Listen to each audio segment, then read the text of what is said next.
இன்றைய குழு அமர்வை ஆரம்பித்து பிரதிவாதி சார்பில் சாட்சி பதிவுக்கு அழைப்பு விடுக்கப்பட்ட நிலையில் தேசபந்து தென்னக்கோன் இன்று சாட்சியம் வழங்கினார். இதன்போது யுக்திய சுற்றி வளைப்பு உங்களது தனிப்பட்ட தீர்மானமா இல்லையா என எழுப்பப்பட்ட கேள்விக்கு தேசபந்து தென்னக்கோன் பதிலளித்தார். நான் பதில் போலீஸ் மா அதிபராக நியமிக்கப்படுவதற்கு முன்னைய தினம் முன்னாள் ஜனாதிபதி ரணில் விக்ரமசிங்க என்னை ஜனாதிபதி செயலகத்திற்கு அழைத்து போதைப்பொருள் வர்த்தகத்தை தடுப்பதற்கு என்ன செய்யலாம் என வினவினார். அது தொடர்பில் சுற்றி வளைப்பை மேற்கொள்ள முடியும் என நான் தெரிவித்தேன். எனினும் அதனை புனர்வாழ்வு நடவடிக்கையோடே முன்னெடுக்க வேண்டும் என நான் முன்னாள் ஜனாதிபதியிடம் தெரிவித்தேன். நதுன் சிந்தக்க என்பவர் யார்? அந்த நபர் வெலிகம பகுதியில் பிறந்து பல்வேறு மனித படுகொலையுடன் தொடர்புபட்டு பின்னர் வெளிநாடு சென்றவர். பின்னர் அங்கிருந்து போதைப்பொருள் வர்த்தகத்தை முன்னெடுத்து அவரின் கீழ் அதிகளவான உதவியாளர்களை உருவாக்கிய குற்ற கும்பல் உறுப்பினராவார். நீங்கள் பதில் பொலிஸ்மா அதிபராக இருந்த காலத்தில் நதுன் சிந்தக்க தொடர்பான விசாரணை முன்னேற்றம் எப்படி இருந்தது? நான் அப்போதைய குற்றப்புலனாய்வு திணைக்களத்திற்கு பொறுப்பான பிரதி பொலிஸ்மா அதிபரிடம் இது குறித்து வினவினேன். அதன் பின்னர் குற்றப்புலனாய்வு திணைக்கள அதிகாரிகளை அழைத்து விசாரணை தொடர்பில் கேட்டறிந்து கொண்டேன். அப்போது நதுன் சிந்தக்கவின் குற்ற வலையமைப்பை அளிக்க எவ்வித நடவடிக்கையும் எடுக்கப்பட்டிருக்கவில்லை என்பதை நான் உணர்ந்தேன். குற்றப்புலனாய்வு திணைக்களத்திற்குள் அவரது வளமையான செயற்பாடுகளை எவ்வித தடையுமின்றி முன்னெடுத்துச் சென்றமை எனக்கு புரிந்தது. பின்னர் நான் நதுன் சிந்தக்கவின் உதவியாளர்களை கைது செய்ய ஏன் நடவடிக்கை எடுக்கவில்லை என பிரதி பொலிஸ்மா அதிபரிடம் வினவினேன். குற்றப்புலனாய்வு திணைக்கள அதிகாரிகளின் வேலைப்பளு அதிகம் என்பதால் நதுன் சிந்தக்க தொடர்பில் மாத்திரம் கவனம் செலுத்தி விடயங்களை தேடி அறிந்ததாக அவர் கூறினார். எனினும் பயங்கரவாத விசாரணை பிரிவின் அத்தியட்சகர்கள் பிரசன்ன ஆல்விஸ் நதுன் சிந்தக்கவின் 3 கையடக்க தொலைபேசிகள் தொடர்பில் விசாரணைகளை முன்னெடுத்திருந்தார். அது தொடர்பில் அவரிடம் வினவ முடியும் என குற்றப்புலனாய்வு திணைக்களத்திற்கு பொறுப்பான பிரதி பொலிஸ்மா அதிபர் என்னிடம் தெரிவித்தார். நீங்கள் பிரசன்ன அல்விஸிடம் குறித்த தொலைபேசி அழைப்புகள் தொடர்பான அறிக்கையை பெற்றுக்கொண்டீர்களா? ஆம், நான் அறிக்கையை பெற்றுக்கொண்டேன். இந்த சந்தர்ப்பத்தில் பிரசன்ன அல்விஸ், நிஷாந்த் டி சொய்சா, நெவில் சில்வா மற்றும் போலீஸ் திணைக்களத்தின் உயர் அதிகாரிகளும் அங்கிருந்தார்கள். அது கடமை நேரத்தில் அலுவலகத்தில் இடம்பெற்ற சட்ட ரீதியான கலந்துரையாடலாகும். குறித்த அறிக்கையை என்ன செய்தீர்கள்? குறித்த கடிதத்தோடு கிடைக்கப்பெற்ற தகவலுக்கு அமைய சகல அதிகாரிகளுக்கும் அது தொடர்பில் செயற்பட வேண்டிய விதம் தொடர்பாக ஆலோசனை வழங்கினேன். அந்த கடிதத்தில் நான் குறிப்பொன்றையும் எழுதி கையெழுத்திட்டு குற்றப்புலனாய்வு திணைக்கள பணிப்பாளர் நெவில் சில்வாவுக்கு அனுப்பினேன். நீங்கள் இது தொடர்பில் விசாரணை செய்வதை குற்றப்புலனாய்வு திணைக்களத்துக்கு வழங்காமல் கொழும்பு குற்ற விசாரணை பிரிவுக்கு ஏன் வழங்கினீர்கள்? அப்போது நதுன் சிந்தக்க எனும் குற்றவாளி குற்றப்புலனாய்வு திணைக்கள அதிகாரிகளுக்கு அதிக அளவில் பணம் வழங்கியுள்ளதாக எனக்கு தகவல் கிடைத்தது. அதேபோல் அவர் தப்பிச் செல்வதற்கும் அவர்கள் உதவி அளித்திருந்தனர். மேலும் நதுன் சிந்தக்க தொடர்பில் தகவல்களை தேடி அறிய அவர்கள் போதிய அளவு முயற்சி செய்யவில்லை.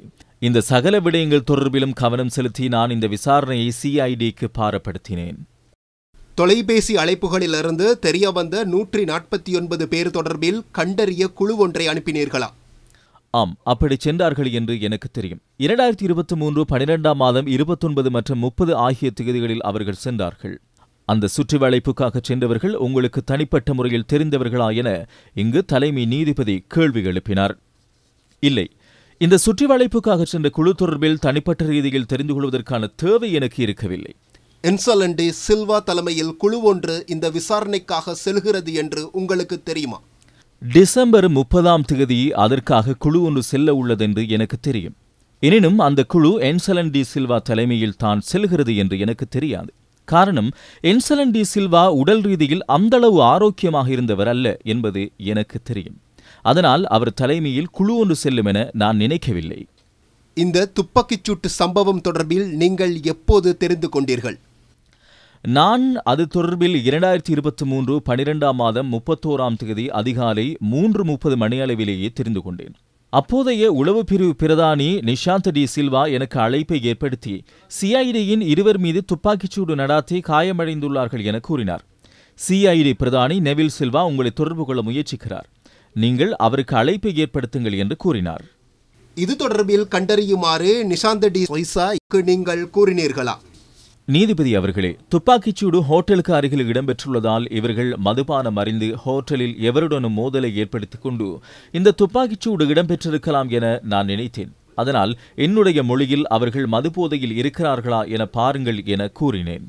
நிஷாந்த் டி சொய்சா ஏதாவது ஒரு சந்தர்ப்பத்தில் அந்த அதிகாரிகள் மதுபோதையில் இருந்தார்களா இல்லையா என்று உங்களுக்கு ஏதும் தகவல்கள் வழங்கினாரா?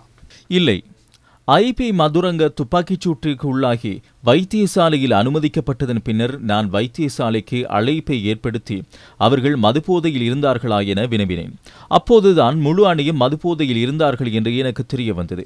நிசாந்த டி சொய்சா, நெவில் சில்வா, மாத்தரை டிஐஜி, தென் மாகாணத்திற்கு பொறுப்பான சீனியர் டிஐஜி உள்ளிட்ட அனைவரும் என்னிடம் ஒரே விடயத்தையே கூறினார்கள்.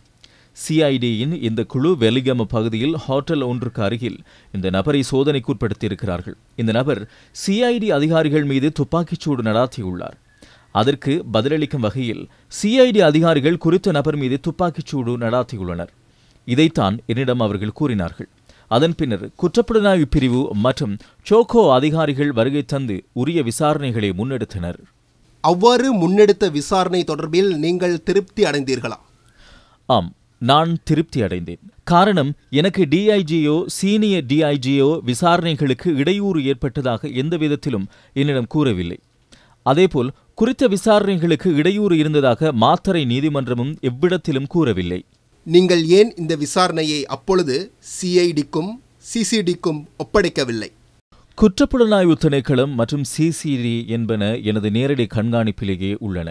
அதன் ஊடாக விசாரணையை முன்னெடுத்தால் அது குறித்து பிழையான அர்த்தப்படுத்தல்கள் முன்வைக்கப்படக்கூடும் என்பதால் நான் மாத்தறை சீனியர் டிஐஜி ஊடாக இது தொடர்பான விசாரணைக்கு உத்தரவிட்டேன்.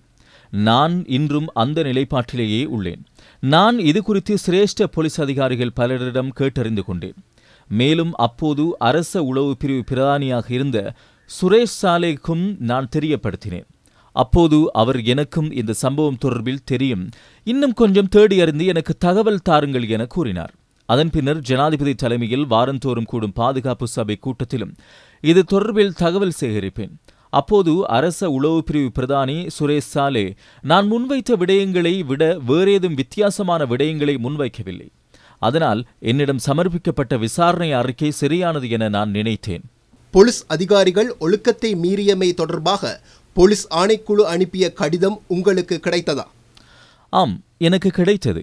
இந்த கடிதத்தை கொண்டு மாத்தறை சிரேஷ்ட பிரதி போலீஸ் மா அதிபரிடம் அறிக்கை கோரி அந்த அறிக்கையை எந்த ஒரு அதிகாரியும் ஒழுக்க மீறல் செயற்பாட்டில் ஈடுபடவில்லை என தெரிவித்து போலீஸ் ஆணைக்குழுவுக்கு நான் கடிதம் மூலம் அறிவித்தேன். எனக்கு கிடைத்த தகவலுக்கு அமைவாகவே நான் போலீஸ் ஆணைக்குழுவுக்கு இதனை சமர்ப்பித்தேன். இதன்போது சிசிடி அதிகாரிகள் மாத்தறை போலீசார் மொபைலை பார்க்கவில்லை என கூறுவதை உங்களால் நம்ப முடிகிறதா என தலைமை நீதிபதி தேசபந்து தென்னகோனிடம் கேள்வி எழுப்பினார். நீதிபதி அவர்களே, சிசிடி அதிகாரிகள் போலீசார் மொபைலை பார்க்கவில்லை என கூறுவதை என்னால் நம்ப முடியாது.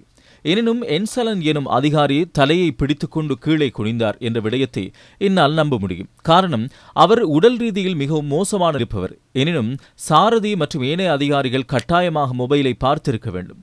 அதேபோல் அந்த நேரத்தில் என்ன செய்ய வேண்டும் என்பது அந்த அதிகாரிகளுக்கு நன்றாக தெரியும். துப்பாக்கிச்சூடு நடந்த பின்னர் துப்பாக்கிச்சூட்டுக்கு இலக்கானவரை அருகிலிருந்த வைத்தியசாலையில் அனுமதித்திருக்க முடியும். எனினும் அவ்வாறு இடம்பெறவில்லை.